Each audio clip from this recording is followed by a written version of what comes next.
Good morning. I'm Van Rogerson, President, CEO of NC East Alliance. Today we have an exciting webinar on e-commerce and digital marketing.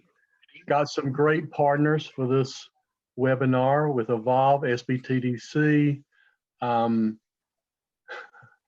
sorry. Quilt Lizzy, and ECU. I want to take just a second to thank our advocacy partners.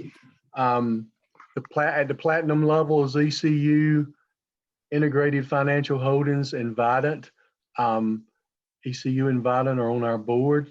Gold level is Bulling Company, Dominion, Brian Smith's on our board, Lake Cities, Brenda Daniels is on the board, and then the silver level, we have the Port of Virginia, Duke Energy, Evolve, which Will is our moderator today. Evolve's been a long-term friend and helpmate over the years with NC East. Will, thank you for that long-term relationship we have. Nutrien, Ray McKeithen's on the board, Eden Chowan Rowland's on the board, Kilpatrick Townsend, Martin Marietta, PNC, and Freeman Paler's on the board. If I could, I'd like to ask you to hold questions. You can put them in the chat box, but they'll be answered at the end. I'm going to turn this webinar over to Will Daugherty, and thank you, Will. Take off. Thank you very much, Van. I appreciate it. And I appreciate the opportunity to be here and work with everyone today. It's a really exciting group and an exciting opportunity. I will talk just for a second about Evolve and some of the things that we've experienced as we approach our 20th year in business. You can imagine that obviously we started out in the traditional marketing realm with brand building and traditional media and communications, PR, those types of things. And along the way, this little thing called social media popped up, and it really became something that was originally doubted and then suddenly mainstream. And now we're really seeing the adoption rate take off because the efficacy is there. Evolve has been doing full service work all of this time. And it's one of the things that we've wrestled with as we've watched digital media grow is this early reluctance or resistance to it, and then an adoption rate that's growing. And now we see an adoption rate that's almost too high. And the beauty of some of the things that we're going to talk about today is that I think a lot of businesses are starting to find balance in their integrated marketing communications overall and understanding the power of social and what's so attractive and what's so powerful about it, but it isn't our only tool. So we're going to get an opportunity to see how it isn't just a place that we place ads, it's a place that we grow relationships and take our customers from lead to loyal along this path. And that's all really important. So we definitely are excited to talk about some of the different avenues that people have in terms of training us on how to use these tools, but also some experiences that have happened firsthand. This morning, what we'd like to do is start out with the introduction of Ariana Billingsley from the, she is the Regional Center Director for the Small Business and Technology Development Center. She's going to be discussing the resources that are available at the SBTDC to businesses and individuals who are looking to start or even build an online presence. And through the help of the SBTDC, these entrepreneurs can drive their business towards success. That's a really important thing if you're, just getting started, or maybe you've been at it but not convinced that your success is what it should be. Always looking to an outside resource of some kind just to either validate your ideas or maybe understand how to reemphasize your energies is important. And I think the SBTDC does a great job of helping people get started there and really gain some perspective. Ariana joined the SBTDC in 2013 and took the position of Regional Service Director in November of 2016. She has federal contracting experience in marketing, proposal preparation, certifications, and registrations. She has a wide area workflow and in DCAA audits. The SBTDC assists small to medium-sized businesses to make better, more informed decisions, access sources of capital and financing, also evaluate and improve your financial performance. They also can help with obtaining quality business and market information as well, improving leadership skills and employee performance and planning for a better future. That's quite a lot that's handled over there. And having been a recipient of their guidance in the early part of my career and even mid-stage of my career, my hat's off to you guys for all the work you do over there. I'm excited to hear from you this morning. Thanks, Will. Good morning, everyone. It's great to be here. It's a pleasure to be able to share a little bit about the SBTDC and what we do. I was just looking and glancing at the participants list to just kind of get an idea of how many of them I recognize that might know of our services. So there's several of you that I've had the opportunity to interact with in one function or another. The SBTDC, or the Small Business and Technology Development Center, it's the business advisory service of the university system. We've been around since 1984 in North Carolina. The SBTDC in North Carolina, it's one of 63 programs across the United States. Here in North Carolina, we have 11 regional centers across the state. Among all of us, we cover basically all the 100 counties. I'm located at East Carolina University, and out of this office, we cover a 12-county region. The services we provide, as Will mentioned, several of them are free of charge to the business owners because they're paid for by tax dollars, both at the state and federal level by the Small Business Administration. Some of those services include obviously marketing, which is and e-commerce, which is what we're here to discuss today. So how do we interact with our small businesses? How do we advise them, or what services do we provide in this arena? Primarily, we focus, or we work with almost every business, small business, I should qualify there, in either determining, establishing, or reviewing a marketing plan, which is where everything starts at when it, and impacts e-commerce as well. So if a business comes to us and they are looking at starting, obviously we're going to work with them from the ground up to building their marketing plan. But most often than not, we end up working with existing businesses that might have had at one point a marketing strategy or a marketing plan, but now have the need. And we've seen this when a business is pivoting, when they're starting something different, or more prominently right now due to COVID, as they were mostly impacted, and the marketing strategy that they had employed at the time was not quite adequate for the market and for the constraints that they were facing. So we'll review everything in that plan, provide some recommendations that is based on research, industry research, market research, client research, and advise the client, advise the small business on how to improve their marketing strategy. From there, we focus on specific elements of that marketing strategy and how the business will implement that. One of the key elements that always relates, whether you're doing marketing or hiring or management, you're always looking back to your finances. And that's another portion that we focus in, that obviously goes hand in hand with every aspect of a business, particularly of a small business. So as we're looking at the marketing strategy, we match that, and we basically are looking at their financial performance and their ability to take on some of these recommendations and implement them. We've also developed several different resources for the small business in evaluating their online strategy. So we'll perform a quick overview, or a quick audit, if you will, of their online presence.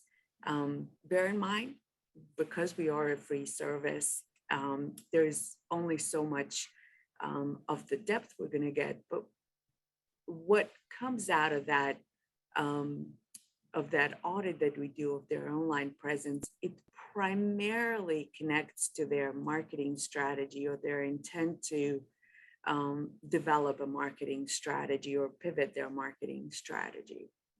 So some of the things that we've recently done with a lot of businesses, as I mentioned, a lot of it became almost necessary due to COVID. Specifically, with some of the retail stores or the service industry particularly. We'll review, as I mentioned, their online strategy, and then do a website analysis, and provide some resources in terms of the strategy that the business should follow going forward.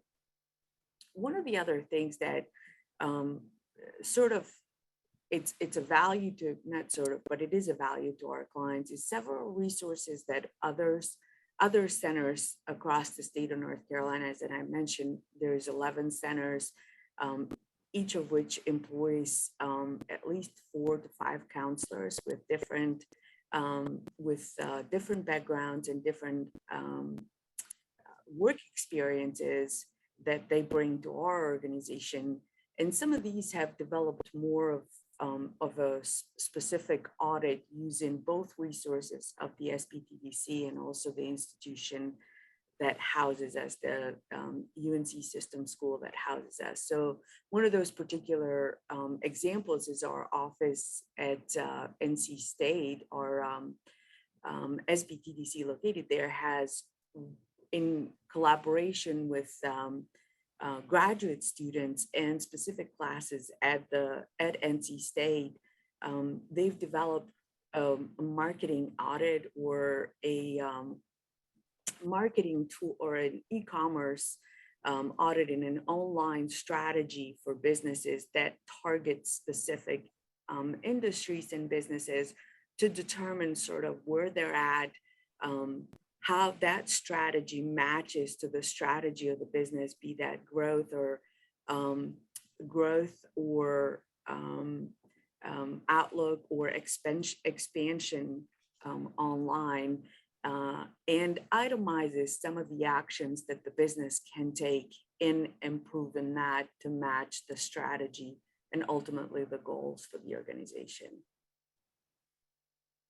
I think that covers a lot. Well, I don't know if there are specific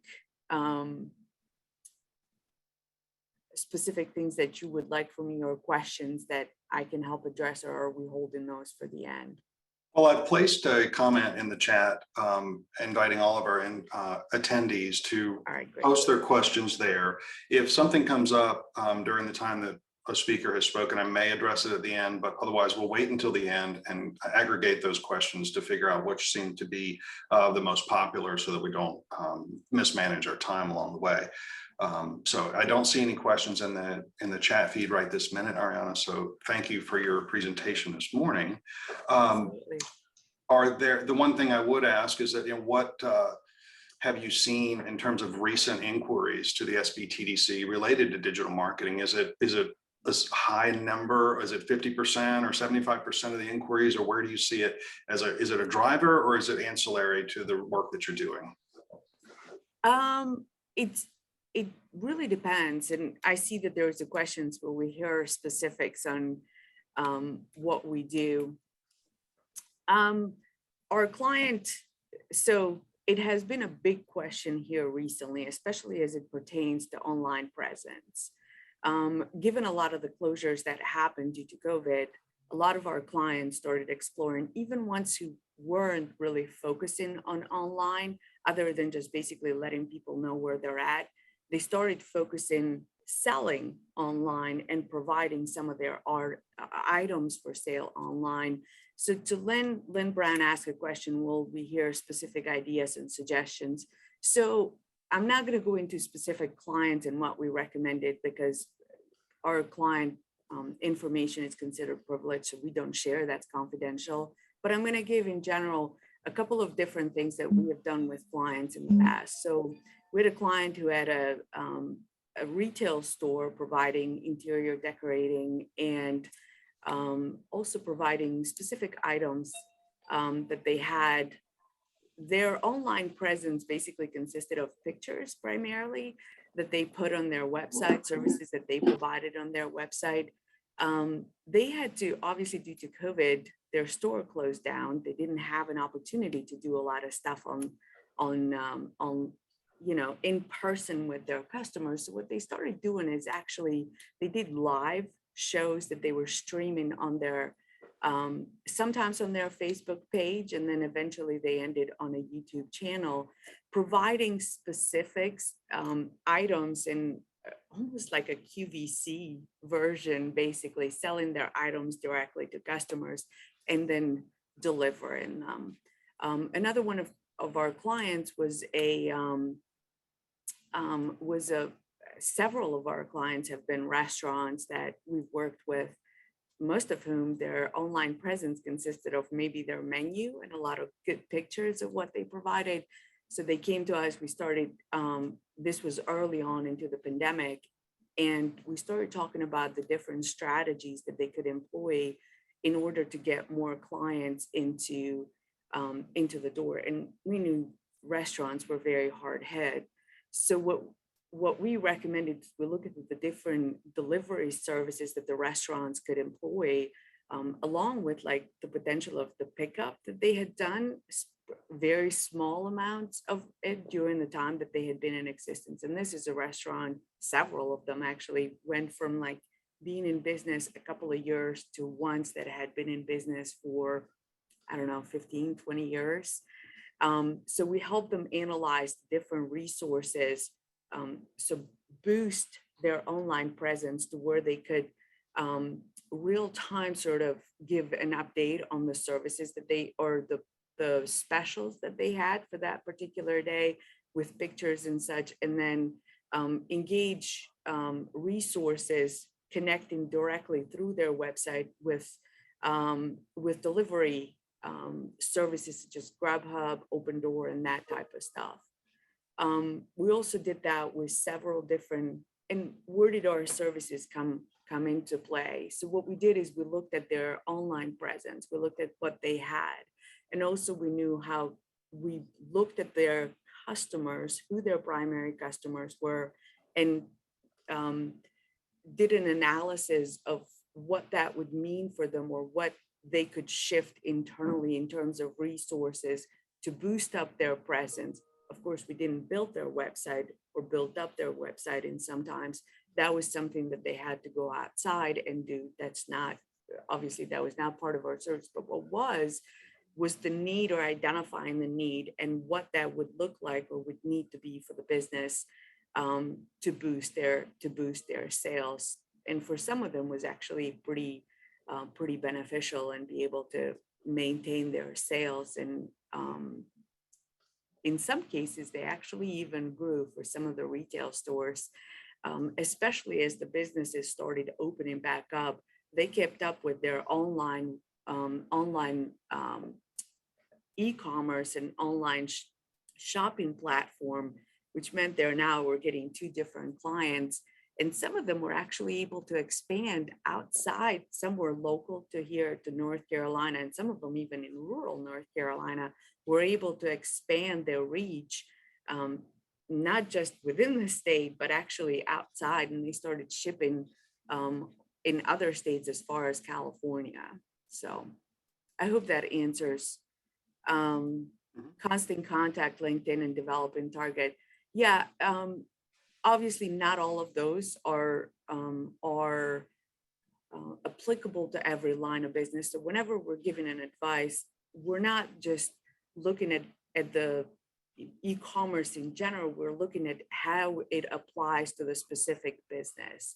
So it may be constant contact may be appropriate for one type of business, but not appropriate for another. And we've helped businesses analyze that portion of their online presence and their marketing strategy as a whole, and then kind of bring it down to what's applicable.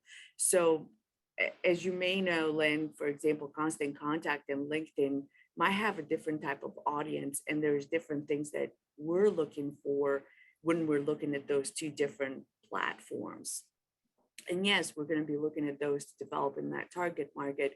Go into the most basic of who's your client and how do you reach your client if in the case of COVID you couldn't, but also more so thinking from more of a general perspective, where are they going for the long term, like in 5-10 years and so forth. And Ariana, I think I'd like to add to it just from a little different perspective where if I were to look at the new business inquiries that we've had in our agency in the last 60 to 90 days, I've seen a real pivot. Several dynamics are at play. We certainly have seen new business startups coming out of the woodwork since the start of COVID, and those are pretty consistent. But one of the biggest issues, we look at supply chain issues in all of the different industries, whether it's building or anything that develops something electronic. Our customers, or at least our new inquiries and existing customers, are not asking us how to sell more of what they have. They're asking us how to deal with it differently. They pivoted back to all online sales during COVID, and that's how they were able to make more transactions. But now what we're seeing is the natural propensity of customers to have a person-to-person interaction. So now that they can go in store, the customers do want to do that. So digital is taking a little bit of a different role. It's back to nurturing relationships and driving foot traffic as much as anything. So we're watching businesses need to pivot back into a little bit more traditional role. It's balanced differently now. But I think the biggest inquiry that we've seen entire marketing budgets be shifted from how to sell more product to how to get more people. I have done more HR marketing, if you will, in the last 6 months than I have done in my entire career, it's good to see. It's nice to have our companies start to really embrace their culture and their values and things like that, and allow me to integrate that in with the brand, because one of the things that digital media has done, whether we like it or not, has made all of our businesses transparent. Everything we say and do is recorded, it's accessible, and everyone's opinion is as well. So we're really minding our P's and Q's, and that's a big part of who joins the team and who's a great fit. So we're seeing those major transitions. We're continuing to see startups, but the rest of it is based on recruitment and how to pivot back to traditional, but hang on to the value that we've established online. So I don't know if that's specific enough, but if you look at industry trends, there's absolutely no doubt that's where the businesses that we're working with are going at this point. Those are the issues they're dealing with. Yeah, we see the same thing. It is pretty prevalent, the need to attract more people and have a more from an employee standpoint. I mean, and that's impacted every industry that we're seeing. So I definitely want to echo the same. Well, from what we've seen, it's the message that a lot of companies are refining the message that they had online to show a culture of a company so that it benefits their recruitment. Obviously, it goes back to their recruitment strategy and ability to attract people. So definitely agree to that. Thank you. And thank you for your time this morning. I'm going to move next over to talking a little bit with Susan Harris.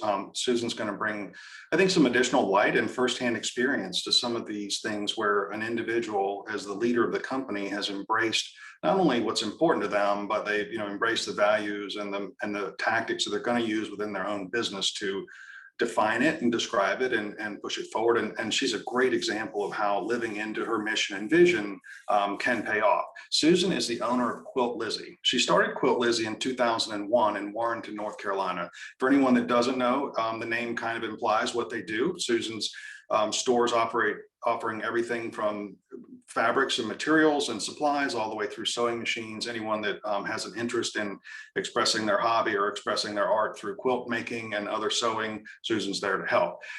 She has grown herself from the Warrenton location to 3 locations, with one in Ayden, North Carolina, and one in Wake Forest. They offer products for embroidery, quilting, sewing, projects, as well as fabric and the latest machines from, I may mispronounce this, Genome, Brother, Baby Lock, and Hand Quilter. Quilt Lizzy also offers classes and education, and this is going to be a key component when we start thinking about Lead to Loyal. Susan's going to talk a little bit about how important that is for her business. And they've seen continuous success over the years with products being shipped to all states throughout the United States. The only exception there would be, of course, Alaska and Hawaii. That's a shipping challenge. Now, while e-commerce is a significant part of her business, it isn't the bulk of it. The customers regularly drive over 100 miles for the experience to purchase Quilt Lizzy products, to go in store, have solid technical help, and speak with someone who actually knows the craft and can talk with them and help them make an informed decision. It's a very important part of her business. So I'm excited to welcome Susan this morning and have her talk a little bit about what her experiences in online marketing have been. Well, thank you, Will. And that was a very accurate, that was a very accurate description of what we do. I started 10 years ago in Warrenton. And when I was invited to this webinar today, I thought, well, it's fairly appropriate because we truly are we started as a small rural businesses. I don't know if folks know where Warrenton, North Carolina is, but it is a town of 848 people in kind of mid-northern North Carolina, about 11 miles south of the Virginia line. I started my business, pretty much turned my hobby into my business. And there's some key points I would like to say about how my business evolved and how we use technology. And the first one would be that I made my business the way I wanted to shop. I was going to other sewing stores, which were called Quilt Lizzy. And for those of you that are starting a business and you want to be found on Google or want to be found wherever on the internet, think about the way the internet was 10 years ago. My sisters and I got together and I was finishing some quilts for people, and people were like, where'd the name come from? Well, my middle name is Elizabeth, and they always liked the name Elizabeth. So we threw Lizzie in there. It's catchy, but it needed quilt in it because at the time I was just going to finish quilts. I invested in an inexpensive logo, which has turned out to be great. But the point I'm making is I just took an idea, but I started from the middle of me. And the way that I personalized my business was, I think you can go out and do a lot of research about what you should do. And Ariana, I'm going to get in touch with you because I think there's a lot of things that your department or part of the school has that I still desperately need. But my approach was not very businesslike, I guess, in some respects. I just made my stores the way I wanted them to be. I understood that we needed technology. I knew from day one I needed a website. So I had a very basic website. My website is quiltlizzy.com, and it has been through 4 generations. It's now in its 4th generation. But we started with something very basic and made sure we could be found on Google Maps and that sort of thing. But that was just something I did by default, because at this point, and think about 10 years ago is what, 2011, this all started around 2009, 2010. The internet was starting to take hold, but it was nothing like it is now, and it's changing constantly. I think a lot of young businesses think, okay, once I get my website, I'm just going to knock them dead on online sales. Well, let me tell you about online sales in my business.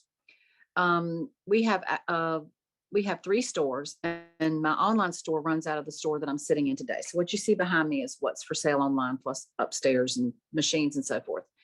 When COVID hit and the governor came and said, okay, when they said we're going to close down for 2 weeks and flatten the curve. Well, for us, foot traffic has always been very important, even though we have an online store, for all the reasons that Matt stated. And I just, I went in my office and I thought, oh my God, I'm out of business. It's total small business worry person. It's like having a small business is like, I'm sorry about the phone. I can't control that ring and it'll stop in a minute. I'm in my shop. Small businesses it's like inheriting a lion. And all of a sudden you have this lion sitting in your room and you're like, oh my God, how am I going to feed it? And how am I going to contain it? Because there's just a constant management thing.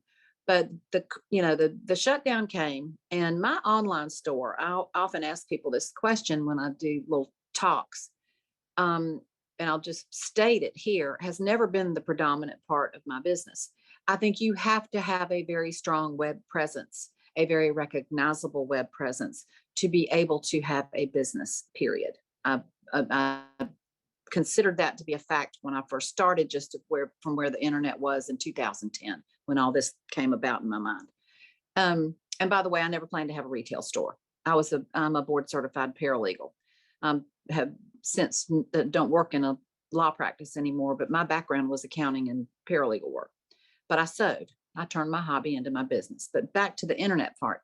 When COVID hit, I went home and just thought, oh God, I'm out of business. And all of a sudden, my website took off like crazy. And one of the things I would like to get with Ariana on, and what I've been learning a lot in the last couple of weeks, is it went like this. I had a big bell curve through April we did more sales online than we had ever done. Fortunately, we had just done our fourth revamp of our website about 6 months before and launched it. So we were selling a lot more machines online than we ever had. We had one month where, gosh, our website sales were 10 times what they had been. Since then, it has ebbed back off. And I told you that to tell you this. I do believe customers want the in-person experience that we offer. Fabric and to tack on to what Ariana said, LinkedIn might be great for, say, an office that is an engineering office, I guess, or something that's a professional services. We do very well with Constant Contact. I've been collecting email addresses from the very first person that ever shopped with me. And I think our customer list is about 7,000 now. And, you can't buy email addresses, but you can sure collect them from your customers. And that's been very effective. And of course, we capture their email when they shop online. Very important to collect data, because nobody's going to give you the data that you need. You're either going to pay for it somehow, or it's going to be collected and you're not going to get to keep it. But your email addresses are very important. And I find that Constant Contact, and I know there's other services out there, I signed up with them 6 or 7 years ago. They have wonderful customer support people. To me, it's a minimal expense for what we get out of it. Their graphic capabilities and they just how they interface with all the parts of my business as a small business, you've got to find ways to work smarter, not harder. You don't need to be running all up and down trying to figure things out. You need to find ways to really hone in on what you need and flush all the rest. But our website it's very important to have a good website, and a website that represents your personality, I guess. And when you go to my website, it's colorful. I'm sitting in front of Fabric today. If you were to walk through one of my stores, they're always clean. I'm known for having very nice restrooms, which this sort of sounds like a silly thing, but I have been a woman that shops for years, and I don't want to go into a place and not be able to have that convenience. And then if I do need the convenience, find out that it's awful. So that for me was an important thing. We just want our stores to be clean and pretty, and we want our website to reflect that part of who we are, which brings me to my next point. I have always said when I talk to my customers about the importance of coming to classes, that we are not this. We are not filled with microchips. The human body is an amazing thing. And I learned something in class the other day, that we have this thing called I think it's the limbic brain, which is nonverbal. And it makes a lot of our decisions for us. And so creating an environment in a brick and mortar where people are making buying decisions is easy, because you make it clean, you make it colorful, you organize your merchandise, you have great staff, you greet everybody that walks in the door. But how do we humanize technology? Because we're not microchip people. And so that for me has been the real challenge, is how do I humanize technology? I have had I guess you call it a tagline in my emails for years: restoring extraordinary customer service in a world of technology. And I'll cite an example of where you can do that from an experience I had just this week. I was shopping online. I saw an ad on Facebook for some pretty garments. And I thought, oh, I'd like to have one of those, and maybe another one in that color or what have you. And I went to do my shopping, and the checkout process was, to me, I'll be 64 in March. It was a little creepy because it felt very, my computer guy calls them the bots. The bots are attacking your server or whatever, but I don't know what, I guess the robots is what he means. But it felt very bot-like. And I got a receipt through email, and it was a receipt for my purchase. But what I noticed about it, and I realize this is not for everybody's business, but this is important to me as a shopper. There was no person that signed that's, when you buy from me online, it says, "Thank you so much for your business, Susan Harris. You can call our shop at this number. We are open these days." And I realize a lot of businesses that are doing online they're big and they're in a warehouse and all this kind of thing. My experience with e-commerce and growing e-commerce from a small business perspective is you have to humanize it. We put a signed note in every package we send out. We have a little Quilt Lizzy sticker logo that goes on the bag. We include one of our nice pens. These pens are the color of my logo, which you can see here, I hope. And we include a pen. Of course, we wrap it in a little piece of saran wrap so the ink won't, hopefully it won't get busted in the shipping. Or we give them a little, 49-cent 6-inch ruler. We give them something that says we appreciate your business. Humanizing technology by far is one of the biggest challenges for a small business, but it can so be done. And you can do it you can spend very little money and just some time effort to personalize what you're doing and create loyalty. And as Matt was saying, to go from leads to loyalty, we have created a loyal following of people that come a long way. I did an event in Wake Forest this weekend. We have a store in the northern part of Wake County, which is the greater Raleigh area. For you all that don't know where Wake Forest is, there is a Wake Forest University in Winston-Salem that used to be in the town of Wake Forest. But my shop in Wake Forest is very small. It's expensive to do business in Wake County. And I had a lady come from Prince George, Virginia to my Friday class.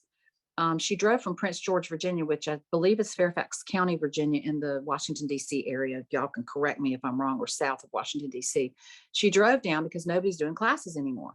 People, when you think back to that April when I had that big bell curve of machine sales online, well, once people started feeling comfortable to go out again, or we were able to come back to the shop and do curbside, we did a lot of curbside delivery, but people still want the experience. So how do you, if you don't have a business like mine, how do you translate that experience to the person that just wants to work in a technological way? My plan is to up my YouTube game. I'm still doing an in-person thing. We just opened a wonderful store in Ayden, North Carolina. I can't say enough about Pitt County and the way they've supported me in the town of Ayden. We renovated an old building. I've got a huge event space upstairs now, which I have had people come from other states besides Virginia. They've come from as far as Alabama. Actually, I think it's our furthest client that's come to one of my classes, because we bring in national educators. We've got plenty of room to social distance. And if I'm going over my time, somebody poke me. But there was a couple of things that I was given, Trey gave me. My experience with digital marketing and e-commerce as a rural business has been the necessity of having a website. And for those of you that are just starting a business, my first website cost me $200, and it was basic. And I learned how to write HTML myself, which not very well, but just to be able to run ads because I didn't have constant contact. As I've discovered more helpful resources, I've taken my time, which is precious in my business, and transferred it to other duties and, just steering the train, so to speak. But as you find really good plugins, I like to call them, those things can be big time savers and create efficiencies in your business. So to be a small rural business, you have to create efficiencies. My second website was, I used a shopping cart that was an older programming language. We did away with that it was sometime in 2019, we decided to move to a different shopping cart, and we completely redid the face of our website and made it more bright and colorful. And now our website looks like our stores. And so that's the way we kind of tied in our website to be a representation of what we do. And a good website, I think there's a lot of misconception about having a website that's just, you launch a website and you're just going to start selling stuff like crazy. You launch a website and you bring visibility to your business. You will sell things online. My online business, though, is a very small percentage of my business. My website is handy to have because I can say, well, you can go to our website and it has a map. You can go to our website and download the service form for your sewing machine. But people go to our website and shop from Facebook ads all over the country as well. What I've found in my business is, and everyone that's in retail is selling something different. Some fabric collections, and this is going to sound like a real rabbit trail, they come out one time. And so a lot of my experience online, from just aside from the peak that we had from sewing machines during the mask making part, my experience has been that when someone has started a project and they're trying to finish the project, we may have the fabric that they need that their local quilt shop is out of.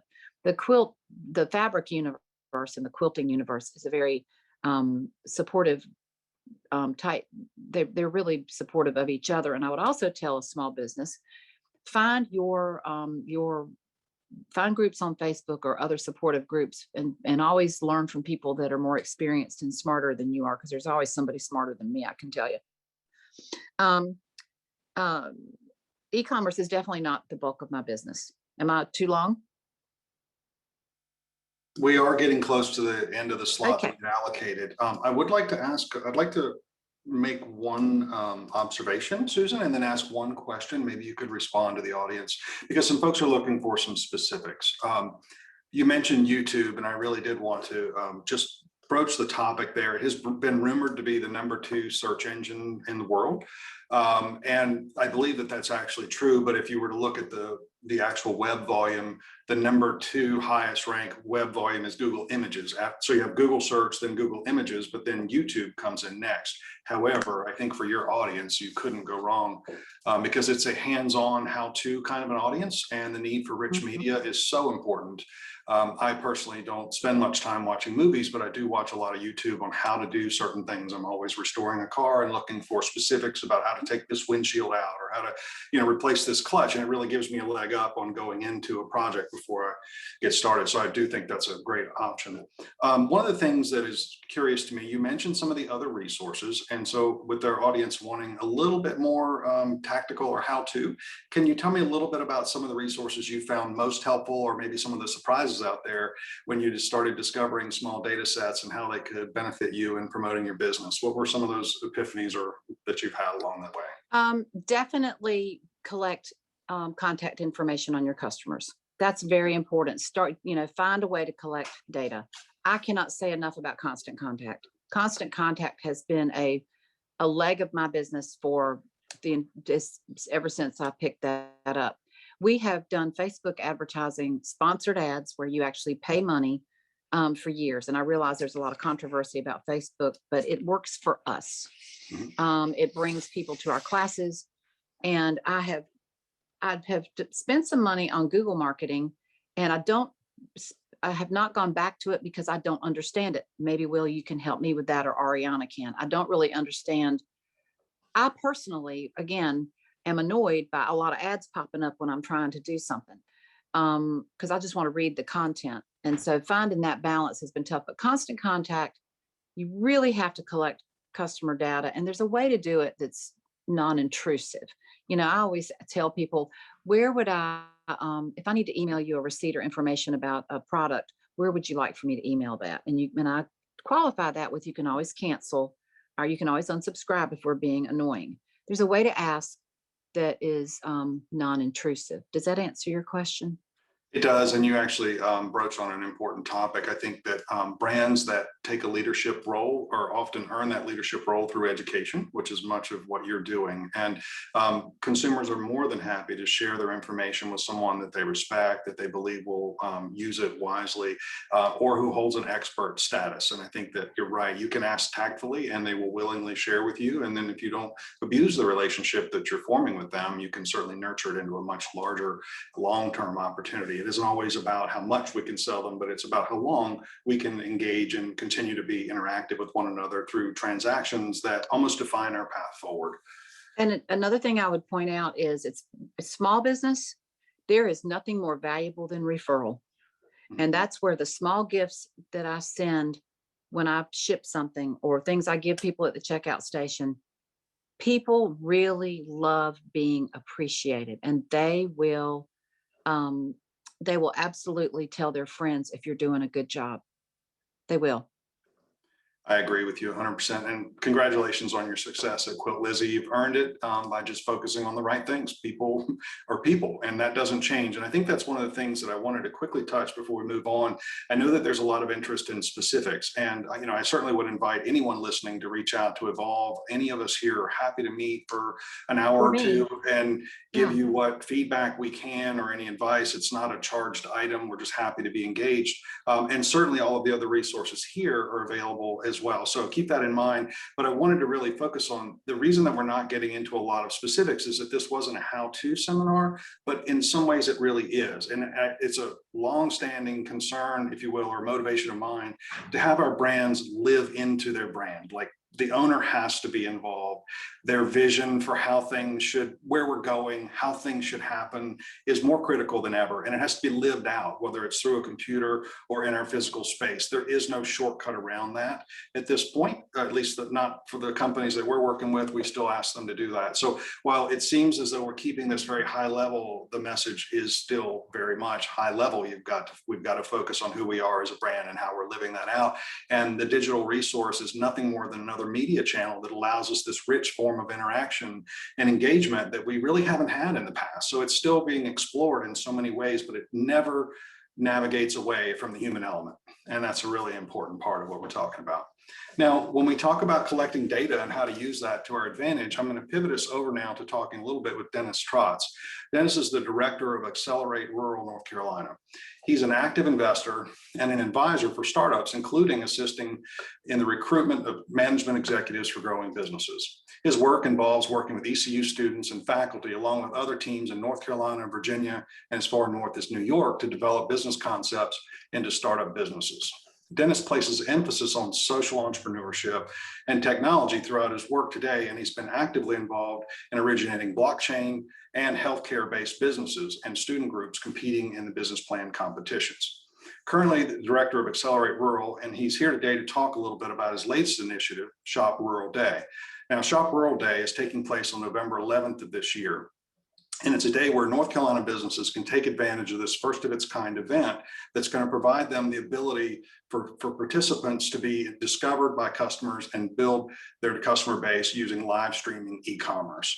So with that, Dennis, I'm going to ask you to take over and tell us a little bit about what's happening on Shop Rural Day and how we can all benefit from that. Okay, thank you very much. I appreciate it, Van and everybody, and Will.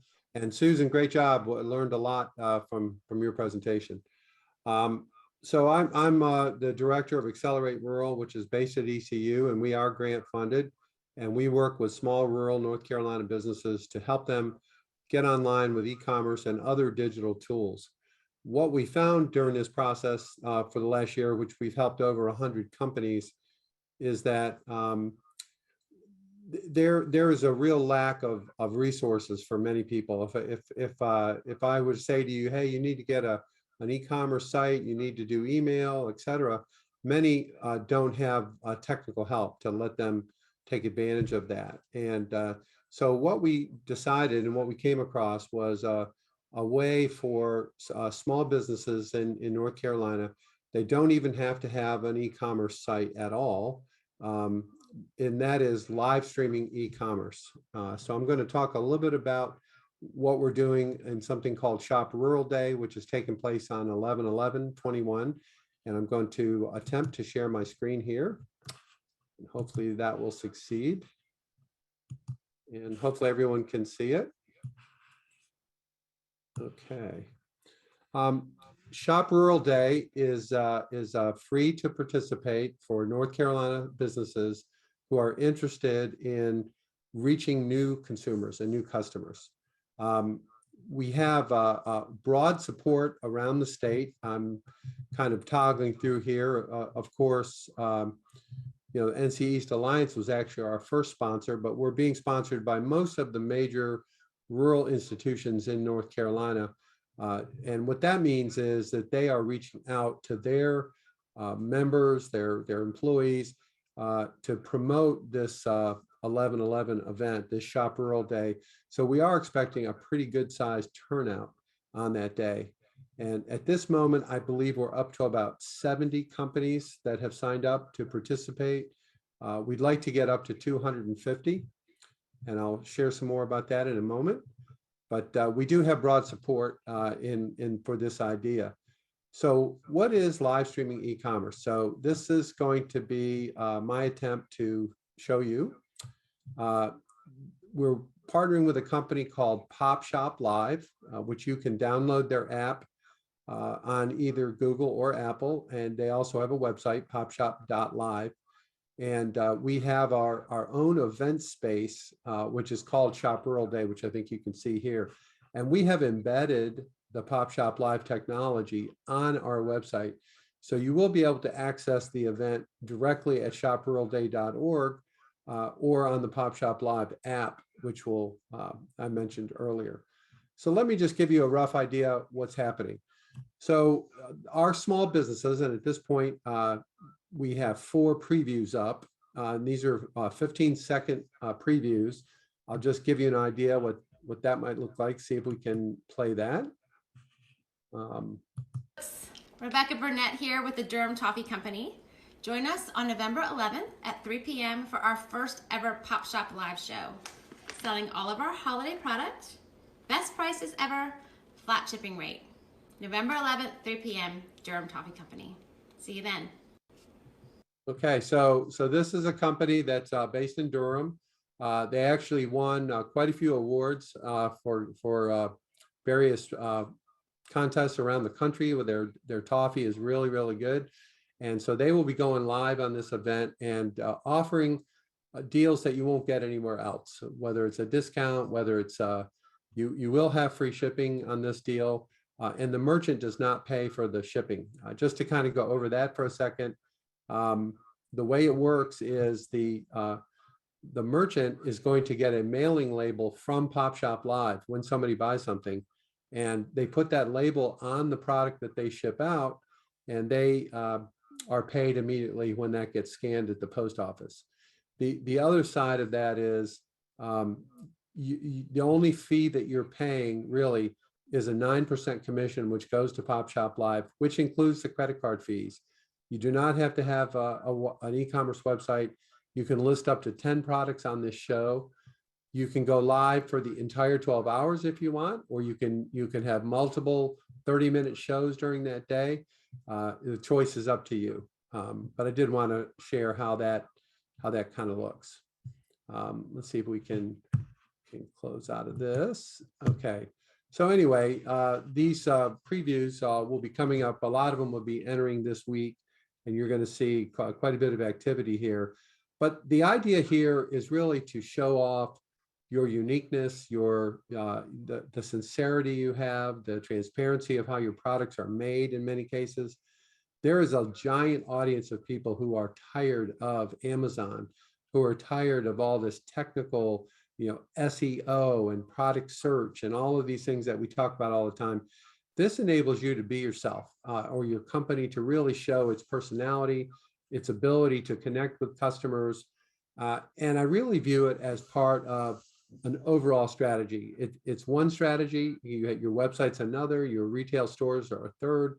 But this really goes to the concept of Omni Channel, which means all channels that you'll be able to communicate and find out what is your best channel. It may well be driving traffic to your retail store, or it could be these live shows. The numbers that are coming out of China, where this originated about 3 or 4 years ago, are simply astounding. The numbers of people that come and like using this concept. We have had several of our companies in our accelerator participate on Pop Shop Live over the last couple months, and have had just tremendous success selling all over the United States, and all at no upfront cost. It's all free to list, to be part of this.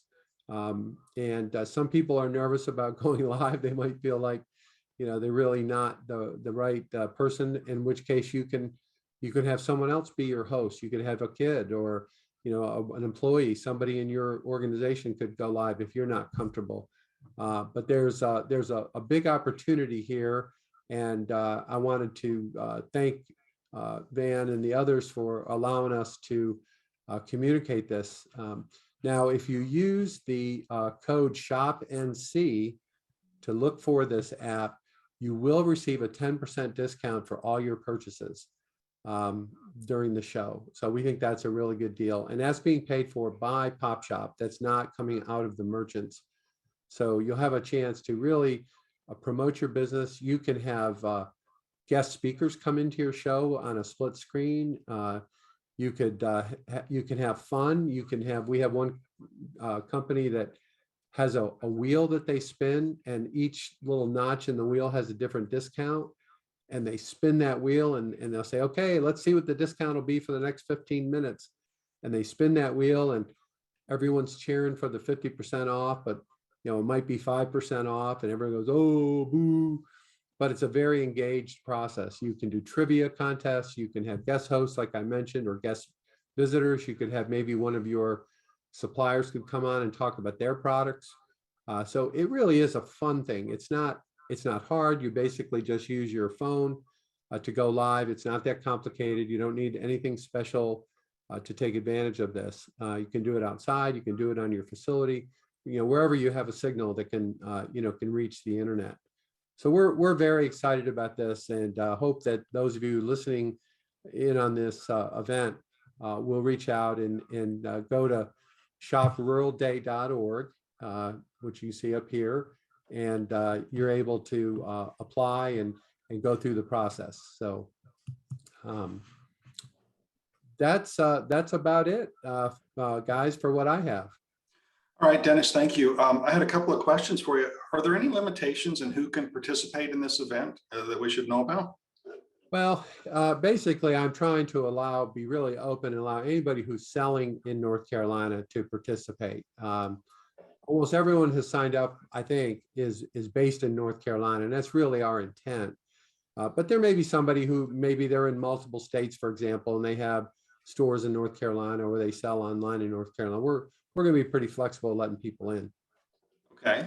And before my next question, I was going to ask you, if you wouldn't mind, can you post the information in terms of any links for the event, the app, and even that discount code that you mentioned into the chat stream so that our audience can pull that down and paste it into a memo for themselves? Sure, happy to do that.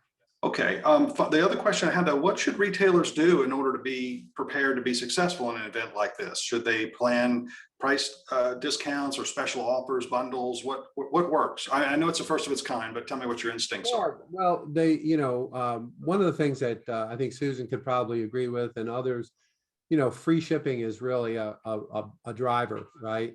Mm-hmm. And the way the math works out, without getting into too much detail, you in effect can offer free shipping here.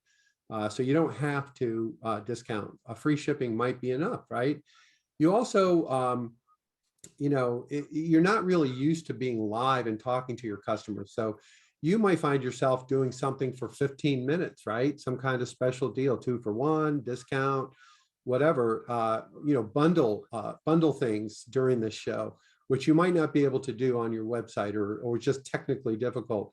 So I think bundling, you could even partner with somebody. If you're in a small town, like we have a lot of folks from Warrenton, North Carolina that are signing up. A lot of them have little stores right next to each other in the downtown in Warrenton. Why not do a bundle and you get something from maybe 3 stores, something like that. So I think the creativity is much easier to execute here than it would be on a website or even in a retail store, because it is episodic. It's a fixed time. And so I would encourage just a lot of experimenting. And our team is ready to help you. And I'll put this in the chat. We can connect you with the folks at Pop Shop Live. They can share experiences. I'll tell you one quick story. During the pandemic, one of their customers, which had 3 retail stores in Los Angeles, had been in business for quite a long time. They actually closed the retail stores and built a 5,000 square foot studio to broadcast their Pop Shop Live. And then they have events in the space, and the line is down the block when they have these events, and people can come in and buy. So that's an example of creativity. That particular company is live every single day for 2 hours, and they are doing 10 times the business they have ever done in their history, is what I understand. So there's a lot of cool things that you can do with this platform. It sounds really exciting. One of the things that I think is interesting, the idea of bundling was one, but then when you mentioned cross promoting, for someone like Susan, who is basically becoming a location or a destination, she becomes then really a guide to folks who are coming for the day. So her shop is the highlight, but maybe there's a really great pastry chef nearby or a coffee shop or something, so that their experience becomes worthy of really, talking about. It's more than just the shop, but you want them to have the best possible experience they have. So cross promoting is something that we recommend as often as we can, but it's often hard to get retailers to put those things together unless they have some time. So while they've still got 20 days or 15 days on their side, there's an opportunity to do a little bit of that and get ready to really take advantage of the Shop Rural event. Thank you for that. Well, wanted to go- I just want to add one more thing, if I might. Sorry, I should have said this Please. earlier. Our plan is if this gains traction, we will keep this store open throughout the holidays so that you would be able to take advantage, even if you can't get it together. I haven't told anyone that. Don't tell anyone, but that's what our plan is. We're going to keep this thing rolling. And we're actually starting to get some grants, believe it or not, for promotion dollars and advertising that we're going to be adding to it. And we're also waiting to hear from some pretty major sponsors in the state that have big audiences. So I think it's a real opportunity to get into the swing of things with this live streaming commerce. Whoops, excuse me. Yeah, one final question before I've got actually two, and I can keep us on track here. For those of us who have gathered some data, do you have any resources, or is there something that we should use to promote the event to our own customer base? Is there anything you can share there? Yeah, we have a lot of graphics, videos. So anybody who wants to do that can reach out for me, and I'll be happy to provide you what we have. And Pop Shop Live they're just getting started on promoting this because they believe you have to do closer to the event where people get bored and forget. So they're going to be doing a lot of stuff. Apparently, they've done a lot of artwork and a lot of stuff that they'll be sharing with me, like email templates and things like that. So yeah, we have stuff for you.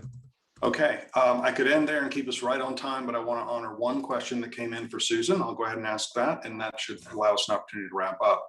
The question for Susan was, could you talk a little bit about your event center? Have you done that in your other locations, or did you see an opportunity to diversify your revenue stream at your Ayden location only? Tell me a little bit about that, Susan.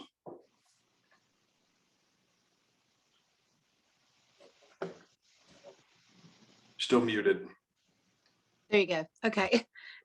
Actually, events have been a large part of my business once I discovered the power of events. We started doing events about 2014, 15, when I got my first machine brand in about 2012. We rented a little, like a banquet room with poor lighting behind my first store. And I ended up buying, this is the beginning of my reno series. I bought an old medical clinic in Warrenton, North Carolina, and renovated it for an event space. And our events, we do 4 events a year, and they were major. So when I looked at the Ayden project, I had already been doing events. I had actually bought a 3rd building in Warrenton because we filled up the 2nd building with fabric and other stuff. And so I ended up buying a 3rd building in Warrenton because Main Street still had some money at the time. But the Ayden building was pretty much the culmination of everything I had learned. Again, I'm self-taught in many respects. Everything I had learned about events. Events are powerful. This is a very social, if you think about social media, and I'll leave y'all with this thought. 100 years ago, getting together to quilt was the Facebook of the time. Think about it. You got together, you shared information, you talked about who's had babies, what have you been cooking, and people got together in a room and they all hand quilted.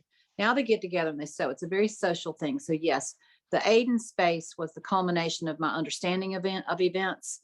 And it's also semi-private. I rent it out to the public. And I just sort of followed the rabbit trail, I guess. I hope that answers your question. It does. Thank you very much. Okay. It looks as though we've gotten through most of the questions. We were able to handle them associated with each speaker as they finished up. So Van, I'm going to turn it over to you, but I just want to insert a big thank you to everyone who attended today. It's been a really great opportunity to talk through something, and it may appear as though it's high level, but it is in fact high level because the things that we're doing here are important, and it certainly resonates with what we're seeing with our own client base, and the success story of Susan has been really great to validate some of the ideas that we've expressed here today. So Van, thank you for creating the opportunity for us to share these ideas. I know the invitation stands for all of our panelists to be approached after the fact by any of our attendees for any questions that you feel like might help. Evolve's included in that. And I'll look forward to maybe the next opportunity to help out on one of these events. Van, take it from here, please. Thank you for everybody that's attending. Thank you to everybody who just presented. This was an excellent presentation. Will, you did a great job moderating. Thank you for that as well. thank you also to Trey Goodson, who works with us at Put This On. He has an industrial client visit today, so we had to do our other little thing. I would invite you to consider joining us on November 10th for the second of our untapped talent pool. This time we're focusing on veterans. We've already had one session already, work release program, which you can find online or on LinkedIn if you have any interest in going back. But November 10th, untapped talent pool. We're partnering with EDPNC, Sarah Bernhardt on that. Hope to see you then. Thank you, everybody. Have a good day. See you. Thank you.